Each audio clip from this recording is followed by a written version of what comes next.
Les contrôles intempestifs subis par les routiers, précisément les chauffeurs de taxi ou de taxibus dans le Grand Libreville, représentent un frein à l'épanouissement de ces derniers dans l'exercice de ce métier. En effet, certains agents de force de l'ordre sont aguerris dans le fait de soutirer des billets allant de 500 francs en montant aux transporteurs, qu'ils soient à jour ou pas, dans les documents administratifs qui leur permettent de faire ainsi donc le transport en commun. Par jour, on peut avoir au maximum 10 contrôles. On paye tous les 10 contrôles. C'est carrément horrible. On souffre.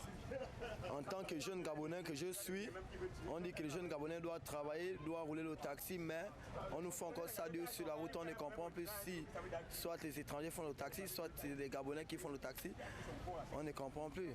La raquette des policiers en particulier fait référence à une forme de corruption ou de pratique illégale de certains agents de force publique qui abusent de leur pouvoir pour extorquer de l'argent ou obtenir des avantages de manière illicite. Cela se manifeste souvent par des demandes de paiement informelles, des demandes fictives ou encore des arrestations arbitraires avec des tentatives de règlement sous la table.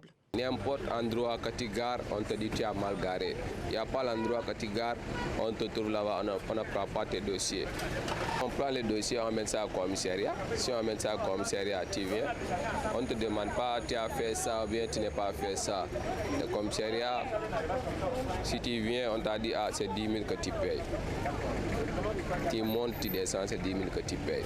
Les passagers ne sont pas en reste et peuvent être victimes de ces pratiques lors des contrôles routiers, d'interventions policières ou d'enquêtes. La lutte contre la corruption policière nécessite donc des réformes profondes dans le système judiciaire et policier de notre pays, ainsi que des actions de sensibilisation et de responsabilisation, tant au sein des forces de l'ordre qu'auprès de la population.